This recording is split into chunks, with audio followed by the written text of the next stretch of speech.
Dean, I want to talk about the soul. Now, I'm not telling you that I believe in it, but if I did believe in it, I'd like to know what it is. And now theologians give lots of imagery, and philosophers, frankly, they don't really talk very much about it because most of them don't believe in it. That's right.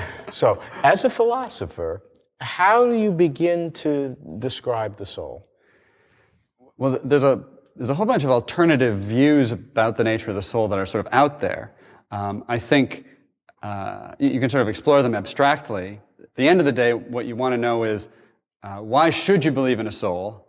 And then you look at these various models and see which of them satisfy the desiderata, you know. So, but if you're just looking at the alternatives that have been offered, there's a whole spectrum of positions. One of the big divisions, I think, so I would call any view substance dualism if it posits something that has mental states or is crucially involved with my having mental states, and it doesn't have very much in common with the stuff that ordinary non-thinking objects are made out of. So if you're forced to posit a different extra kind of stuff in order to have thinkers, then you have a kind of dualism. Now, there's a spectrum of views because you might make that stuff, you might say that it's very, very different from ordinary matter, or you might say that it's kind of like ordinary matter, but just a little bit different. How would the characteristics be in both of those conditions? So you look at ordinary stuff, and it's obviously in space, it's in time, it's made out of little bits that have mass and charge and various other properties that you can measure,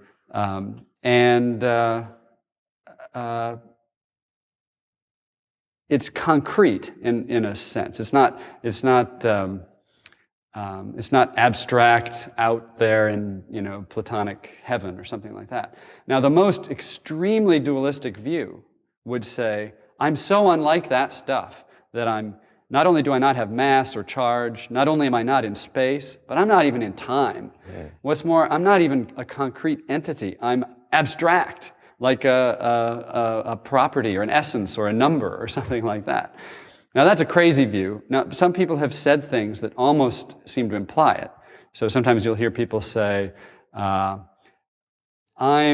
the program that my body runs. Well, a program is an abstract thing that can be instantiated in many forms, and you can write it down on paper, you can think about it, but never run it, right? So if I'm like that, then I'm an abstract object of some kind. Others, because that's a crazy view, right? So others have said, I'm outside of time and space, but I'm a concrete contingent entity. The most common sort of dualism, made famous by Descartes, is a dualism where I'm in time, I have mental episodes one after the other, and they happen simultaneously with various episodes that happen to my body, but I'm not in space. And somehow this non-spatial thing gets hooked up with a body. But there have been other dualists who have said, no, in order for this soul to get hooked up with this body, and that soul to get hooked up with that body, they have to be somehow differentially related. You know, they can't all just be in one place, as it were, outside of space. They have to be linked up spatially to the different bodies. So my soul is operating somehow in here, and yours is in there.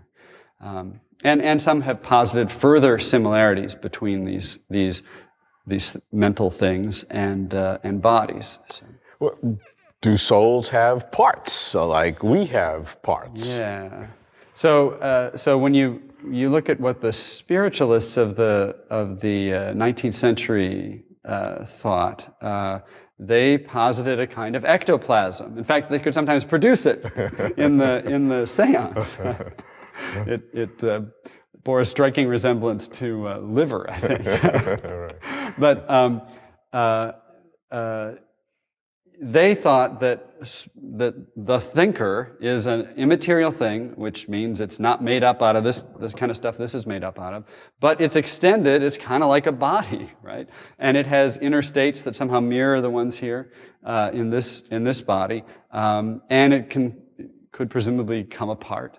Now, I think all the reasons I can think of for being a dualist do not require that. In fact, they point away from that. So the reasons I think there are to take dualism seriously is that I take myself to be a very precise thing. I take it that there's a definite fact about whether I'll survive the destruction of this body, and I take it there's only one of me, right? If you look at this body, it's a vague kind of thing that sort of ceases to exist gradually. I mean, by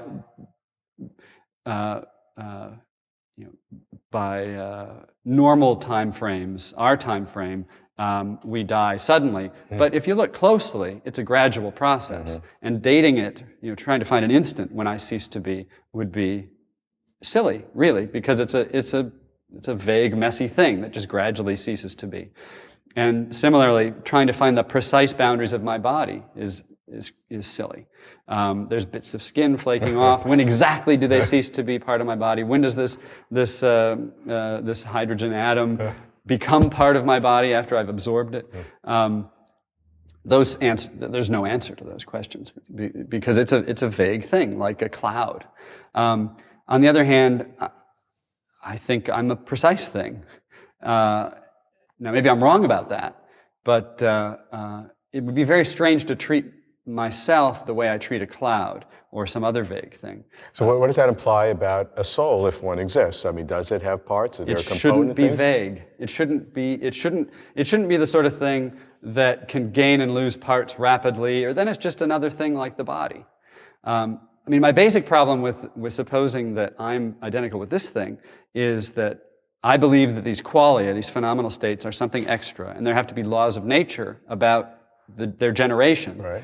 I don't think fundamental physical laws, these are going to be fundamental mind-body laws, but I don't think fundamental laws can be about tables or chairs or clouds or organisms either. They're vague macro-physical things. They're not going to show up in the fundamental laws. So if there's fundamental laws about consciousness, they shouldn't be about vague things. And so I think there's a genuine possibility that they're about an extra thing that comes with consciousness. So just like when you create a particle by some, by bombarding some particles, you generate a new property that wasn't there before. You generate a subject with it. So when a brain gets in the right sort of state, it may generate consciousness and generate a subject to go with it. Does that have any implications on whether that soul will survive the death of the body? Because one, I could argue it both ways. No, it doesn't. I don't see that it has any consequences. So, in fact... Because most people assume that it would. Once you get to a soul, right. You're automatically... You're home free. Yeah, right. You got it forever. Yeah. But it's not from the precision by which you define it, it is a completely new fact that you have to deal with.